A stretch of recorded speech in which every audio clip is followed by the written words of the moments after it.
Bismillahirrahmanirrahim.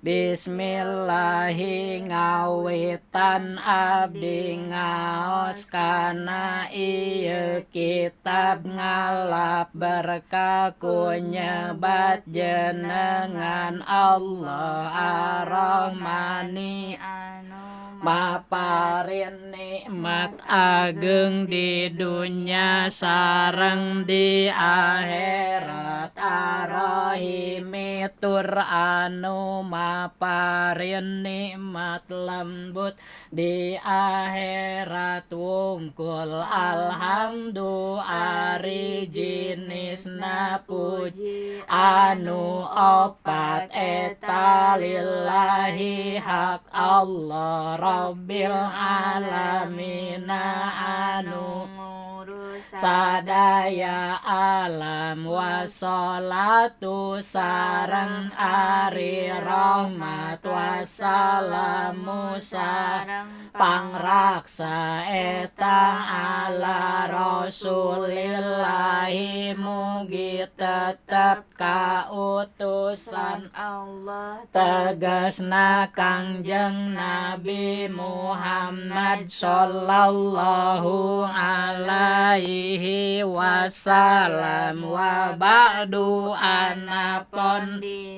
sabada maca basmalah hamdalah sholawat sareng salam payakulu mangka tuluy ngadawu saha pakiru rahmati rabbihi anu banget butuh ku rahmat pangeranana al-khabiri waspada ieu Rabbi al-basiri tur anu ningal ieu Rabbi Ibrahimul bajuriyu tegasna ki pakir teh eta Syekh Ibrahim urang bajuri rana dutak siri anu ngabogaan sifat kalalaworaan tolal baparan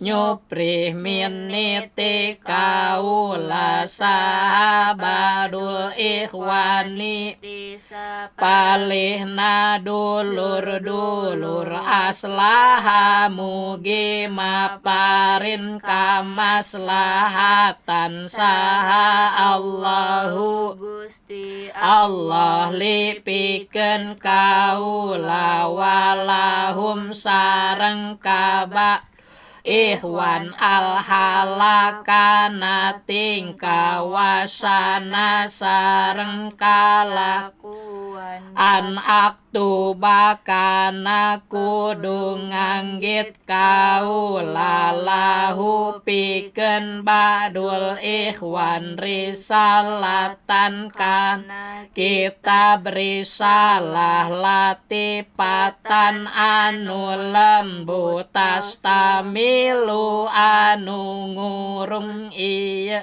risalah ala sifatil maula kana pertelaan sifat-sifat kapangeranan. Sampai situ ya dulu ya. Satu lagi. Ada di hak? Belum ya. Ya, jadi sampai barusan ya sifatil maula ya. Ala sifatil maula karena sifat-sifat kapangeranannya. Karena mertelakeun sifat-sifat kapangeranan. Bismillahirrahmanirrahim. Bapak ulang dari awal ya. Nih. Bismillahirrahmanirrahim ngawitan abdi ngaos karena ya kitab ngalap berkah ku nyebat jenengan Allah. Jadi dengan menyebut nama Allah kita berharap mendapat berkah. Kalau dalam kesulitan menyebut nama Allah artinya kita mohon pertolongan. Ya. Aduh ya Allah, misalnya gitu ta. Nah, kita mohon kepada Allah itu pertolongan. Tapi yang terbaik mohon pertolongan Allah itu seperti di Al-Qur'an disebutkan wasta'inu bisabri wassalah. Mohonlah pertolongan engkau kepada Allah dengan sabar dan sholat. Ya, sabar itu menahan diri, jangan terburu-buru. Tidak segala juga ada waktunya ya. Sabar, tah sambil sholat. Misalnya kamu ambil wudhu, sholat duha, sholat tahajud, itu yang bagus ya. Jadi sabar, kita menunggu hasil, kemudian sambil nunggu itu sholat, itu yang terbaik, mengharap pertolongan Allah. Kalau misalnya kita dalam keadaan apa, tidak dalam kesulitan misalnya ya, maka setiap kita menyebut nama Allah itu tujuannya untuk mengharapkan berkah dalam setiap pekerjaan, itu bertambah kebaikan. Jadi menyebut nama Allah itu minimal 2 ya. Pertama untuk tabarukan, ngalap berkah gitu. Yang kedua untuk isti'anah, apa? Memohon pertolongan. Karena bagi orang Islam memohon pertolongan itu hanya kepada Allah. Karena yakin bahwa takdir baik buruk hakikatnya dijadikan oleh Allah, diciptakan oleh Allah. Nah, jadi kalau kita merasa aduh posisi kita sulit nih, hakikatnya kita meyakini kita sedang diuji oleh Allah. Minta pertolongannya kepada Allah juga gitu. Ya. Nah, itu yang Allah sukai gitu dari kita. Jadi rasa kebutuhan kita kepada rahmat Allah, kan pakir kita itu ya. Pakir. Paham ya? Jadi mengapa menyebut nama Allah? Nah, tujuannya 2 minimal itu ya. Pertama, mengharap diberi berkah. Berkah itu az-ziyadatu bil khair. Az-ziyadatu bil khair. Tambah-tambah dalam kebajikan. Ini ngaji baik nih. Tambah dengan membaca basmalah. Tambah baik begitu ya. Nah, kebaikannya sendiri yang tahu hanya Allah ukurannya, tapi kita akan rasakan itu. Pahami? Ar-Rahmani, Allah itu yang memberi nikmat besar, nikmat ageng di dunia dan di. Jadi nggak ada yang memberi nikmat selain hanya Allah saja. Bagaimana cara Allah memberikan nikmat kepada kita? Nah, itu masalahnya. Kira-kira kami ngerti nggak? Gimana cara Allah memberikan nikmat? Ya. Gimana cara Allah memberikan nikmat? Nggak tahu ya? Nah, kalau nggak tahu, Pak jelasin. Pertama, Allah cap manusia itu ketika masih arwah. Dicap ketauhidan. Jadi sebelum kita lahir, ruh kita udah dijadikan, Mi. Ruh kita, ruh bapa, ruh umi, ruh mama, semua sekaligus itu dijadikannya. Ya, manusia seluruhnya, ruhnya dijadikan sekaligus. Jadi seukuran. Makanya kadang suka ada anak-anak nih berani melawan orang tua ya. Karena ruhnya sama. Cuma beda itu fisiknya. Paham? Ketika dijadikan roh itu sama semua. Ini ruh. Ini ruh. Jadi 2 kan? Tambah sekali ruh 3. Nah, kalau udah lebih dari 2, 3 disebutnya arwah. Apa? Jadi arwahun itu kalimat jamak. Ngerti kalimat jamak? Menunjukkan banyak. Jadi kalau di kita kan 1 dan banyak ya. Kalau di Arab itu enggak 1, 2 dan banyak gitu. 1 mufrad, 2 tasniyah, banyak jamak.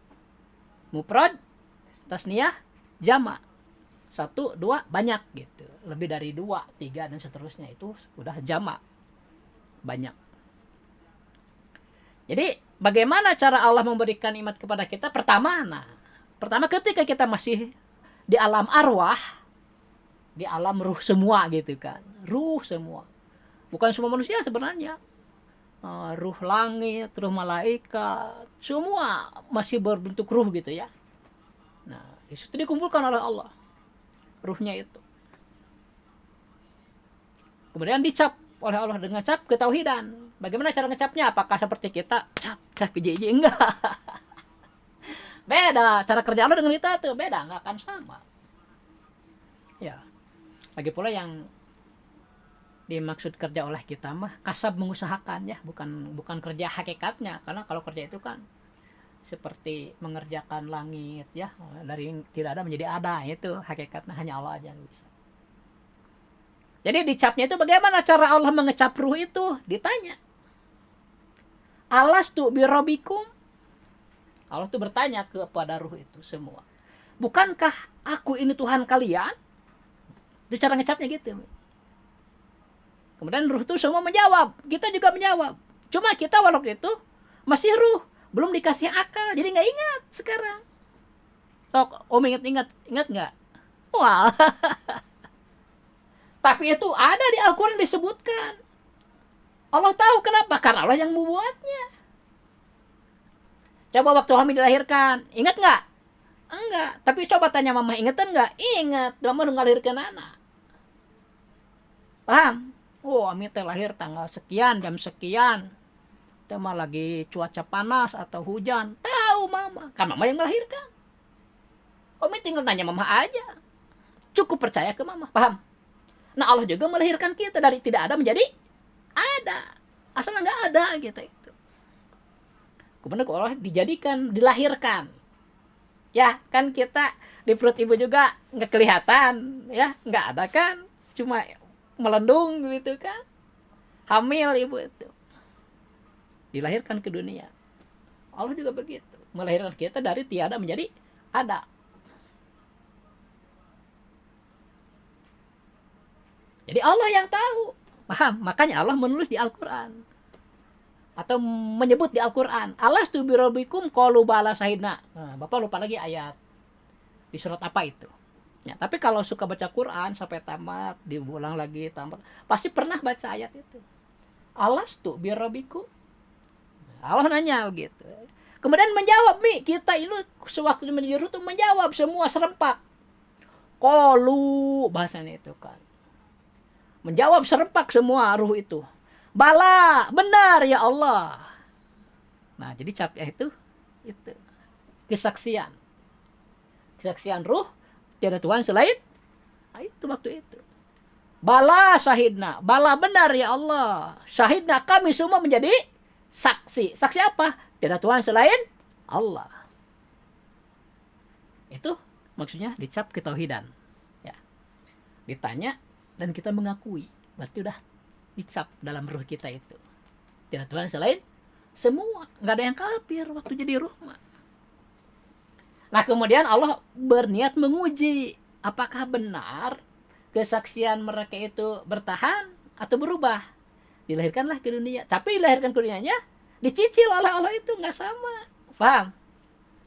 Nah, Omi sama bapak beda, dilahirkannya duluan bapak.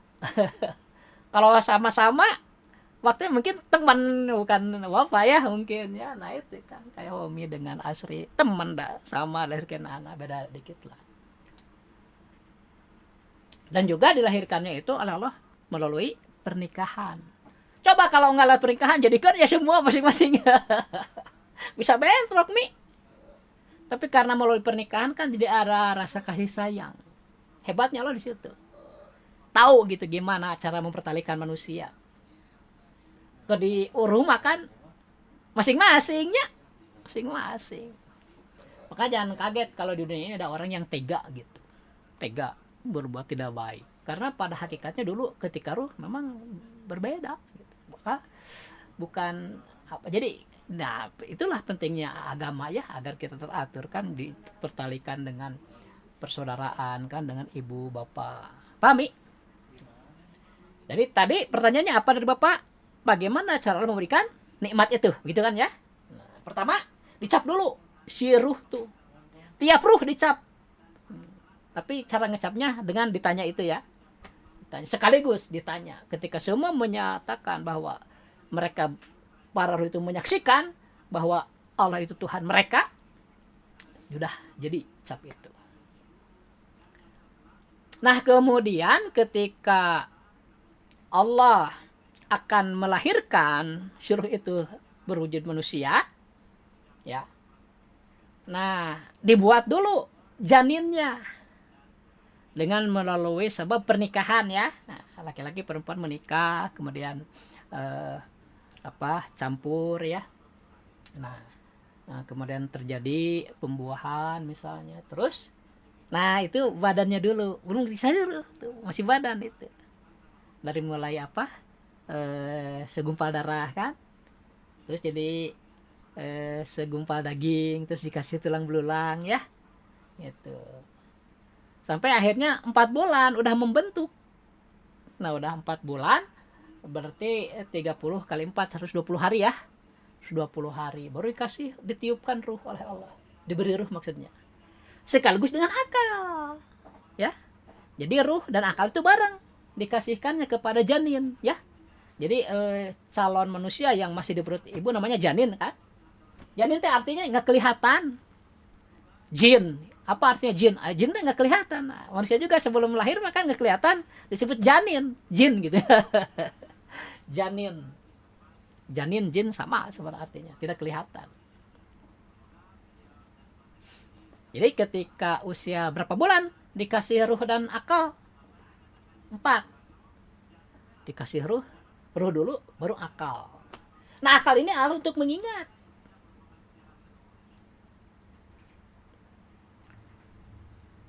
Sedangkan di ruh, di badan, di janin itu, di fisiknya, itu dikasih indera, panca indera. Jadi akal dan panca indera ini merupakan alat untuk mendeteksi. Paham? Kalau panca indera untuk mendeteksi hal-hal yang real, yang hisi. Kalau akal untuk mendeteksi hal yang sifatnya logis. Amrun itibari, perkiraan gitu. Perhitungan. Jadi yang tidak bisa diidrok oleh panca indera, diidrok itu ditemukan. Pasti ditemukannya oleh akal gitu. Paham? Nah, jadi ketika janin berusia berapa bulan? Dikasih apa? Ruh plus akal. Apa sih akal itu? Akal itu banyak ta'arifnya. Tapi kesimpulannya akal itu adalah alat deteksi. Dengan adanya akal, kita manusia jadi tahu akan ilmu. Baik ilmu doruri maupun nadori. Ilmu doruri itu doruri sama nazori. Kalau doruri itu yang sudah dimaklum, jadi kita anggap perlu nanya lagi, udah tahu. Kalau nadori perlu dipikirkan, dipertimbangkan, diteliti. Itu nadori. Kayak Homi lihat nasi, mikir nggak? Nggak, udah biasa. Itu doruri. Pengetahuan Homi kepada nasi itu sebutnya doruri. Bagaimana kalau 500 kali 8 kali 20 kali 60 bisa? Mikir nggak? Nah itu nadori. Paham? Jadi ilmu kita itu manusia disebutnya ilmu hadis, ada dua bagian ilmu hadis itu. Kalau ilmu yang ada pada Allah kan kodim ya. Jadi kodim lawannya hadis gitu. Di Allah mah kodim semua. Di kita mah manusia ada asalnya kita nggak ada, jadi ada hadis kan baru. Maka ilmunya pun baru. Ilmu di manusia itu ada dua. Ada ilmu doruri, ada ilmu nadori. Homi nih pernah ngaji ini nih sampai sini wabaduh hafal kan. Jadi udah doruri ke Homi mah. Nah orang yang belum ngerti, dia kan mikir dulu, harus dipimpin dulu. Bagi dia nadori, dipikir dulu gitu. Paham? Itu nadori. Nah kenapa kita jadi tahu terhadap ilmu doruri dan nadori? Itu disebabkan adanya akal. Kok akalnya rusak, nggak berfungsi? Nah, udah. Oleh Allah juga dibiarkan. Maksudnya, misalnya orang itu sejak lahir rusak akalnya. Sampai dewasa, sampai besar, sampai meninggal misalnya. Nggak ibadah, nggak apa-apa. Nggak disalahin oleh Allah. Masuk surga dia. Disebutnya goer mukallaf. Jadi tadi pertanyaannya itu bagaimana cara Allah memberikan nikmat agar nikmat itu bisa dirasakan oleh manusia. Pertama, Allah mengecap setiap ruh dengan ruh ketauhidan. Kedua, ketika berusia 4 bulan khususnya manusia ya dalam perut ibu, yang disebut janin itu diberi apa? Ruh dan akal. Nah, karena kalau nggak dikasih ruh ketika lahir nggak akan hidup. Ya, mati kan. Kalau nggak dikasih akal ketika hidup nggak akan ingat, nggak bisa mengingat, nggak ada alat pengingatnya gitu. Paham? Nah, jadi akal itu alat deteksi lah, alat untuk mengingat, untuk mengetahui. Jadi nafsu kita, diri kita nih ya, diri, nafsu ya, ruh, nah itu sama itu ya, diri kita, ruh kita, nafsu kita. Itu jadi tahu akan ilmu doruri dan nadori dengan sebab akal. Kemudian fungsinya, nah kan begitu kita dilahirkan kita dikasih panca indera dan juga akal ya. Nah kalau panca indera itu alat untuk mendeteksi hal-hal yang bersifat real, yang mewujud ya, yang ada gitu. Ada yang diidrok, ditemukan oleh mata ya, ada yang diidrok oleh telinga ya, ada yang diidrok oleh hidung, ada yang diidrok oleh lidah, ada yang diidrok oleh kulit ya. Nah, jadi hati kita tahu misalnya ini teh kasar atau lembut di kita pegang. Nah dengan kulit ini ketahuan, oh ini teh lemas. Nah jadi ngasih tahu si kulit teh ke hati kita, ini teh lemas ya. Kalau suara bisa nggak dipegang? Suara nggak bisa, harus dengan apa? Dengan telinga. Nah jeger, tabrakan. Wah tabrakan di mana? Tuh di kidul. Nyahuan telinga di kidul. Walau nggak kesana, telinganya di sini aja ya. Di kidul, suara nama di kidul. Nah itulah cara Allah memberikan kita nikmat itu, dengan terlebih dahulu kita dilengkapi apa-apa yang bisa menerima nikmat itu ada di diri kita, disiapkan oleh Allah gitu. Sehingga jika rusak misalnya akal atau indera, kalau akal itu mutlak ya, ketika rusak udah nggak berfungsi aja, maka orang itu jadi menurut kita gila ya. Nah, itu guer mukalaf masuknya di akhirat, masuk surga jika dia hidup di dunia ya sampai meninggal. Kalau indra mami harus dua-dua yang rusak, yaitu buta tuli sejak lahir, tidak bisa melihat dan mendengar. Karena kalau buta tuli sejak lahir nggak akan bisa komunikasi. Mami sekarang bisa ngomong, kenapa? Karena dari kecil bisa mendengar dan melihat. Jadi orang-orang ngomong itu kayak Dede kan, didengar terus dia ngikutin sedikit-sedikit kan ya. Karena melihat dan mendengar jadi tahu gitu. Udah begitu dia bisa ngomong. Tapi kalau nggak mendengar nggak ada contoh kan. Walaupun orang di luar di sekelilingnya bicara fasih, dia nggak akan bisa ngomong, nggak, dia sini nggak ngedengar, paling gitu aja. Coba kalau ketemu sama orang yang tuli sejak lahir ya, walaupun melihat misalnya, nggak bisa ngomong mereka, nggak mendengar, nggak ada contoh. Suara itu bagaimana? Nggak ada contoh. Maka kita harus bersyukur sehat, ya, dijaga kesehatan itu. Dengan cara apa? Ibadah kepada Allah, kan dia yang memberi nikmatnya. Paham? Nah, jadi Homi harus mulai. Ada konsentrasi waktu nih, pengen nambah ibadah dengan ibadah sunat ya. Nah, misalnya pagi kalau nyantai sholat duha 2 rakaat aja, jangan banyak-banyak. Malam dengan tahajud misalnya gitu. Harus ada kesadaran ya. Karena kalau begitu berarti kita itu benar-benar menerima nikmat itu kan. Kalau Allah diberi kesehatan. Jadi ente dipakai sarewungku. Ya. Dimanfaatkan nih kesehatan kita itu. Ngaji. Nah, ini kan wajib ngaji. Sholat sunat, saum sunat, aku juga dulu waktu bujangan mah rajin saum sunat. Kalau duha mah udah jelas ya. Sampai sekarang enggak pernah itu. Cuma saum sunat udah kurang. Barangkali kalian penerusnya bisa ya. Hebat Mi dengan saum sunat. Tapi aku doa cuma bisa Sabtu Minggu doang kan. Batas doa tuh dari keluarnya matahari jam 6, sedangkan jam 8 udah pergi sekolah. Ya. Ya maksudnya kalau lagi sibuk mah nggak masalah ya, udah sunat kan. Tapi ketika lagi liburan, nah gitu kan Mi. Ketika libur ada waktu, usahakan. Jadi sekali lagi Mi, bagaimana cara memberikan nikmat? Yaitu pertama Allah mempersiapkan dulu alat-alat untuk manusia untuk menerima itu. Yaitu ada 2 ya. Ruh, 3 berarti ya. Ruh, akal dan panca indera. Ya, dengan adanya ketiga perangkat tersebut, kita akan bisa menerima nikmat dari Allah. Kan nikmat itu ada yang dirasakan oleh lidah ya, makanan-makanan itu kan, ada yang dirasakan oleh hidung kan, ya, ada yang dirasakan oleh mata, ada yang dirasakan oleh telinga, itu.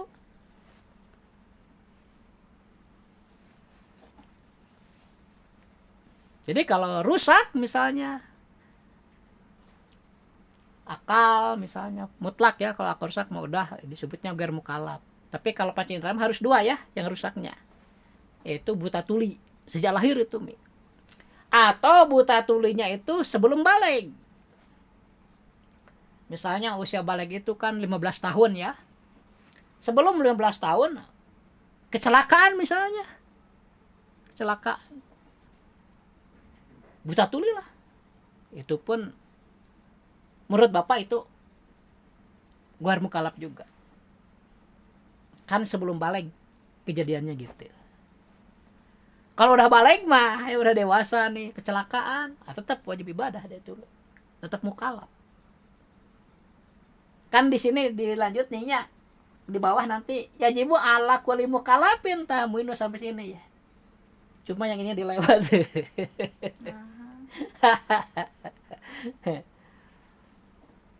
Tapi nanti pasti ke sini. Jadi Homi harus apa di awal itu sampai mereka kebantu. Kan mereka dengar. Ya gitu. Nah, kalau Homi kan sedikit-sedikit apa ngajarnya karena masih tingkat SMP ya. Kalau Min mah sama no udah berat-berat nih kayak pemikirannya. Jadi itu ya. Kan kita di sini nih. Allah itu bersifat Ar-Rahman. Rahman itu yang memberi nikmat baik di dunia maupun di akhirat. Bagaimana cara memberikan nikmat itu agar nikmat itu diterima oleh kita manusia? Ya pertama tadi disiapkan dulu ruh dengan sahadatu tauhidnya, dicap dengan cap tauhid, ruh ya. Itu bahan sebenarnya bahan itu. Dicap dengan ketauhidan. Nah, di dunia ini kita dicoba nih dengan kehidupan. Apakah dia kuat dengan tauhidnya? Kalau misalnya tauhid yang dulu dicapkan itu tetap dalam kehidupan dunia ada dengan melalui ngaji ya. Kemudian sampai meninggal terbawa, berarti dia selamat. Masuk surga gitu. Tapi kalau misalnya di dunia ini tidak tahan uji misalnya, jadi ingkar kepada nikmat Allah misalnya, kufur nikmat, jadi berdosa itu. Kalau tidak bertobat sampai meninggalkan, masuk neraka nantinya. Tapi kalau rusak itu alatnya, nah ini kayak tadi kan akalnya rusak atau indranya yang dua itu buta tuli ya, itu mah Allah mah adil. Karena kan kalau buta tuli nggak bisa komunikasi, Itu sama dengan orang hidup di gunung, di gunung misalnya, atau di lembah, di mana aja lah misalnya ada suatu tempat di situ banyak orang tapi nggak ada yang dakwah ke situ, nggak ada rasul, nggak ada ustadz, nggak ada ajengan ya, nggak ada yang ngajarin Islam. Nah mereka nggak berdosa walaupun misalnya mereka menyembah patung hidupnya misalnya ya, nggak ada yang ngajarin Islam, nggak sampai dakwah gitu. Makanya tetap mereka juga disebut ahli patroh, guer mukalaf teh, ahli patroh atau guer mukalaf. Itu daerahnya masuk surga. Di dunia nggak beramal kan nggak ada yang ngasih tahu. Makanya ilmu itu sifatnya seperti air, Air makan di mana-mana juga berusaha meresap gitu. Makanya kita mendengar ilmu nih melalui medsos. Jadi itu kalau kita amalkan jadi. Kalau ilmu yang baik jadi baik. Kalau ilmu yang jelek ya jadi jelek. Paham? Jadi nggak terhalang oleh karena guru dengan kita jauh nih, nggak terhalang ketika kita dengar dari medsos, oh ini nih kita amalkan jadi. Itu sifat ilmu mah jadi sangat linear atau ya bebas gitu, bebas. Oh misalnya di gunung tadi ya ada orang misalnya jauh dari kita, tapi ada yang bawa handphone ke sana. Satu handphonenya. Nah, di sana dikasih tahu orang-orang ini di handphone nih ada yang ngajar Islam. Mereka wajib taat. Paham? Nah, jadi syarat mukallaf tuh kan ada 4 ya. Pertama, sehat akalna, enggak gila. Kedua, tidak buta tuli ya. Ketiga, sampainya dakwah. Yang keempat, sudah dewasa. Syarat mukallaf tuh ada 4, harus ada semuanya Mi. Kalau nggak ada salah satunya berarti bukan mukallaf, disebutnya guer mukallaf itu atau ahli patroh ya. Itu ada di Al-Qur'an disebutkan. Wa ma kunna mu'adzibina hatta nab'atsa rasula.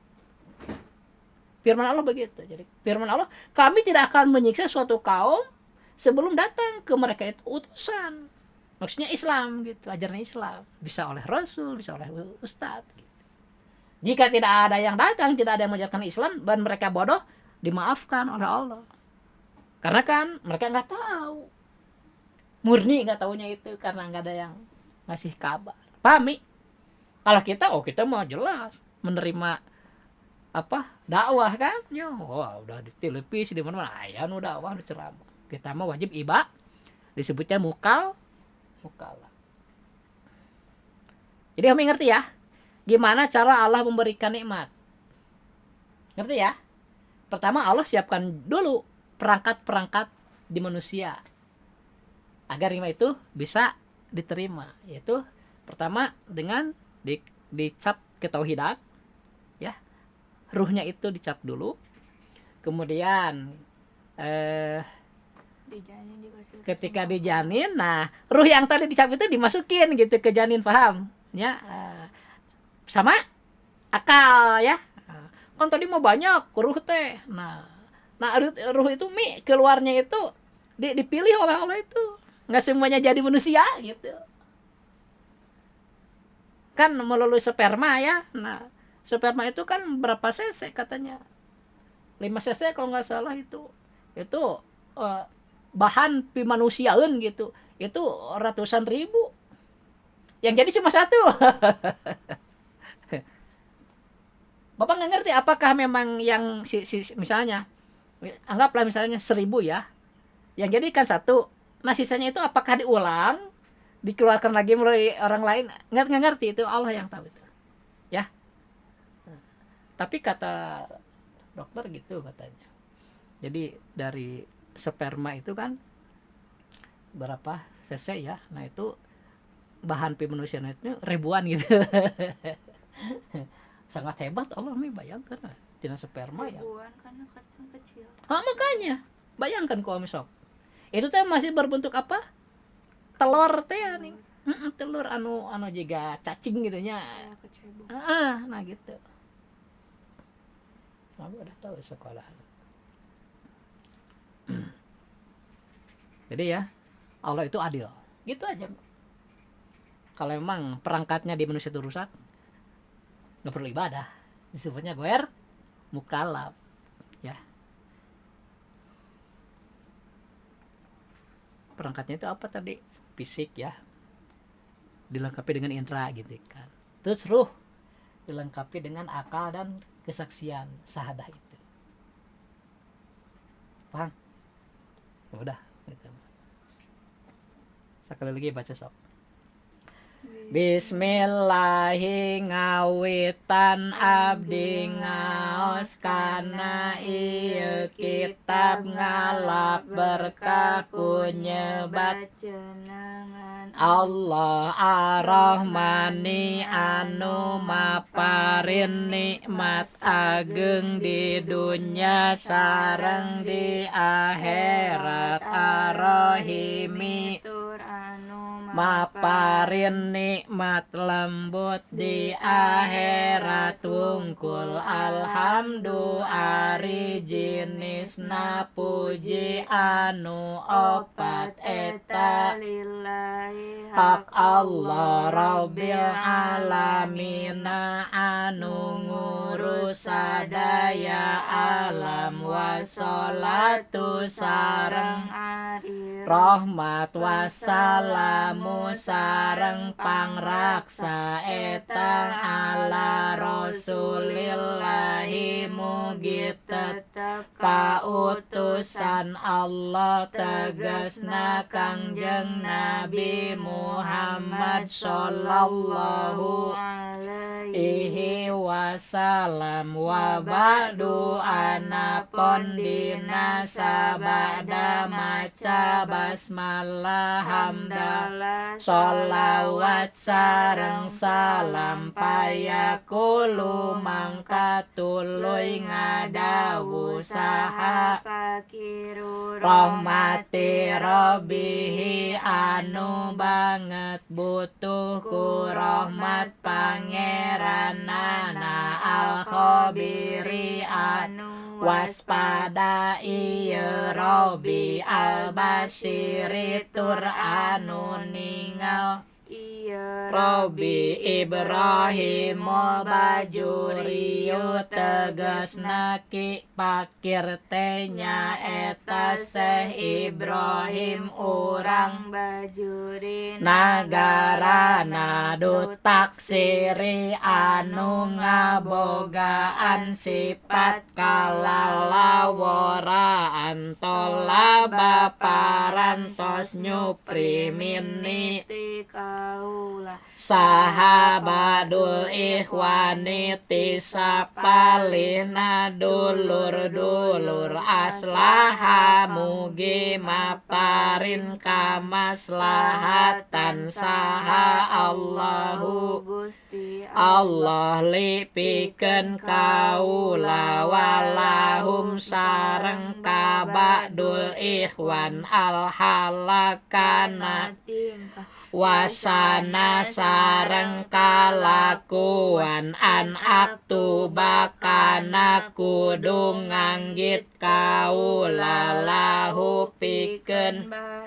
ihwan risalatan kana kitab risalah latifatan anu lembut tastamilu anu ngurung ieu risalah ala sifatil maula kana pertelaan sifat-sifat kapangeranan. Alhamdulillah dulu ya. Bapak